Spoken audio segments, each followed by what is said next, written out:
Hello రే, ఎక్కడ్రా? Time పడుతుందా? వస్తున్నారా? 2 నిమిషాలు. సరేరా.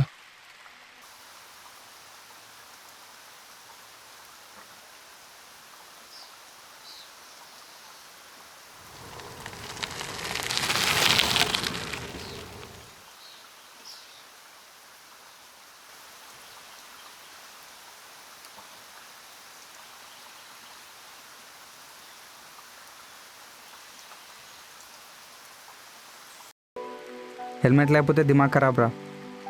జేఎన్టీయూ కాడ బాబాయిలు ఉన్నారు, గల్లీలకించి వచ్చిన. అది సరే కానీ హైదరాబాద్ ఎప్పుడు వచ్చినావురా? అమ్మకి ఎట్లుంది? అమ్మని మళ్ళా హాస్పిటల్లో జాయిన్ చేసినాం రా. మళ్ళీ మైందిరా? మొన్నే డిశ్చార్జ్ అయినామన్నావు. అమ్మకి 2 రోజుల నుంచి బీపీ సరిగ్గా ఉండట్లేరా. నిన్న పొద్దున్నే తీసుకొచ్చి జాయిన్ చేసినాం. నిన్న పొద్దున వస్తే ఇప్పటివరకు ఫోన్ చేయకుండా ఏం చేస్తున్నావురా? సడన్గా కాల్ చేసి కలుద్దామంటే వీడెప్పుడు వచ్చింది హైదరాబాద్కి అనుకున్నా. మళ్ళా అమ్మతోనే ఎవరు? తమ్ముడు నాయన ఉన్నారా. ప్రాబ్లం అయితే లేదు కానీ. ఏమైందిరా? తెలిసిందే గారా, మొన్నటిదాకా హాస్పిటల్లోనే ఉన్నాం. ఇంటికాడ ఇల్లు రిపేర్ కనిపెట్టిన పైసలు మొత్తం ఇట్టే ఉడిచినాయి. అయితే ఆయన అమ్మకి తగ్గితే చాలనుకున్నా, కానీ ఇప్పుడు ఇట్లా సడన్గా అవసరం పడ్డాయి. మొన్న తక్కువైతే మా చిన్నాయనని తన తెచ్చి కట్టినారా. ఇప్పుడైతే వాళ్ళకి ఇవ్వాలి, రేపు మళ్ళీ డిశ్చార్జ్ అయితే కావాలి. ఇంతకుముందే మన వాళ్ళందరూ కలిసి ఇచ్చిండ్రు. కానీ ఇప్పుడు అప్పడిగితే నన్ను నమ్మేవాళ్ళు ఇంకెవరు లేరురా. ఎంత అవసరం పడచ్చురా? 45,000 దాకా అవసరం పడచ్చురా. ఒక 2 నెలలు అయినాక చిట్టి ఎత్తేది ఉంది. మొత్తం రిటర్న్ ఇచ్చేస్తా, ముందువి ఇవి కూడా. నీ అయ్యా ఇప్పుడు పైసలు ఎట్లా అరేంజ్ అవుతాయో చూడరా. రిటర్న్ సంగతి ఉందని కానీ నా తాను ఒక 15,000 దాకా ఉన్నాయిరా. ఈ నెల బండి అమ్మాయి పైసలు. మనోళ్ళు మొన్నే ఒక్కొక్కరు 5,000 దాకా వేసుకున్నారు నీకోసం అని. ఇప్పుడు మళ్ళీ అందరిని అడగడం వేస్ట్. ఓ పని చేద్దాం, అర్జున్ గారిని అడుగుదామా? వాడినెందుకురా అడగడం? అది నాకంటే అస్సలు ఇయ్యడరా. ఏమో అడిగి చూద్దాం బే. ఏమో ఇస్తాడేమో. మొన్న కూడా వాడిని అడగలే, ఈసారి అడిగితే ఇస్తాడేమో. సరేరా, నీ ఇష్టం. అవును, ఈయనేరా వాడు రూమ్. మొన్నే షిఫ్ట్ అయ్యిండు. బాగా దాగి సంపుగుంతలు కక్కిండ్రట వాడు ఆఫీస్ ఫ్రెండ్స్. ఓనర్ తెల్లారే రూమ్ ఖాళీ చేయించిండు. ఆగు ఫోన్ చేద్దాం. అరే నేనున్నా అంటే వాడు రాడుగారా. ఉండు బే.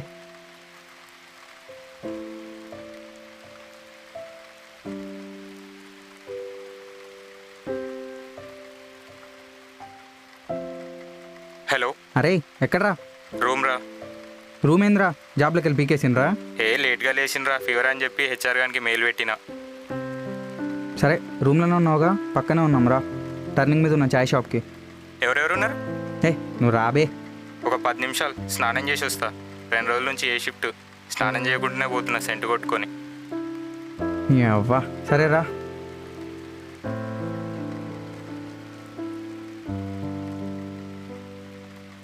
వాడు వచ్చినాక అడుగుదాం రా.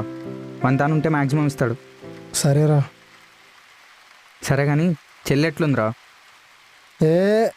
ఏం చెల్లులో ఏమోరా, అనవసరంగా తొందరపడ్డాం. దానికి అసలు ఈ పెళ్ళి ఇష్టం ఉందా లేదా అని కూడా మేము అడగకుండానే పెళ్లి చేసేసినాం. మా బావగాడు పెద్ద సైకోసాలేగాడ్రా. వాడేమో మా చెల్లిని టార్చర్ పెడుతుండంట. అదేమో ఇంట్లో సిచ్యువేషన్స్ చూసి ఏమీ చెప్పదాయే. అసలే అమ్మ హెల్త్ ఏమో ఇట్లుంది. అమ్మ హెల్త్ కొంచెం సెట్ అయ్యాక చెల్లెల విషయం ఏదో ఒకటి తేల్చి మాట్లాడాలరా.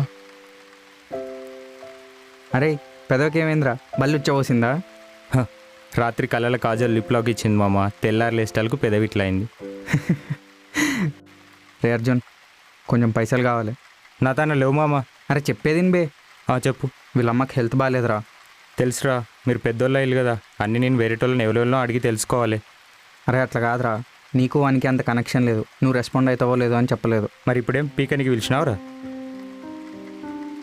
అవునరా, నేను వానితో మాట్లాడాను, ఇప్పుడు కూడా మాట్లాడాను. అది నాకు వానికి మధ్యలో ఉన్న లొల్లి. మధ్యలో వాళ్ళ అమ్మేం చేసిందిరా?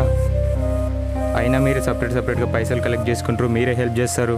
హాస్పిటల్ పోయినప్పుడు కూడా చెప్పరు, ఎట్లాగో వాడు చెప్పాడు. సరే కానీ ఎంత అంట? ఒక 30K. మొన్ననే ఇంటికి పంపించిన మా తోట పనులకని. సరే నేను మా ఆయన అడిగి పంపిస్తా. ఎప్పుడు కావాలి?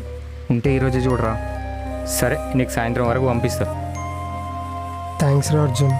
అవసరం లేదు, నువ్వు నాతో మాట్లాడకురా. సరేరా, ఈరోజు ఎట్లా ఆఫీస్ లేదంటున్నావుగా, హాస్పిటల్కి వెళ్ళొద్దాం రా. సరే కానీ వాని పోని, మనం పైసలు తీసుకున్న తర్వాత పోదాం. అరే నువ్వు ఎట్లొచ్చినావు? ఆటోలో వచ్చిన. నా బండి తీసుకొని పో, మేము వస్తాం.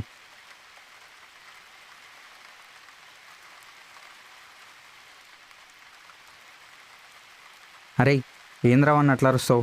వాడు అసలే టెన్షన్లో ఉన్నాడు. పైసలు పెట్టుకొని కూడా మెడికల్ ఎమర్జెన్సీకి వెళ్ళినంత అవులాగాని కాదురా నేను. సర్లే కానీ వాళ్ళ చెల్లిది కూడా ఏదో ఇష్యూ అంటరా. వాడు బాగా ఉత్త అవులేగాడంట, టార్చర్ చేస్తుందంట. వాడెవడో కాదురా హౌలగాడు, ఫస్ట్ హౌలగాడు వీడు. అరే నీ చెల్లంటే ఇష్టం రాని ఫస్ట్ వీనికే చెప్పిన, ఇంతవరకు ఆ అమ్మాయికి కూడా చెప్పలే. కథం ఏదో కొంపలు అంటుకపోయినట్టు ఆగమాగం ఆ అమ్మాయిని అడగకుండా పెళ్లి చేసారు. ఇప్పుడు వీని పైత్యానికి ఆ అమ్మాయి బలైపోయింది. హలో డాడీ, మొన్న నీకు పంపిన పైసలు పంపియే, మళ్ళీ నీకు పంపిస్తా. అరే వాడు నన్ను రిజెక్ట్ చేయడం తప్పులేదురా, కానీ రీజన్ ఉందా? కనీసం వానికన్నా తెలుసా? వాని చెల్లెలతో సరిగ్గా పరిచయం కూడా లేదు. వీనితో 7 years ఫ్రెండ్షిప్. వాడు తప్పు చేసిందని నేను తప్పు చేస్తే అర్థమేముందిరా?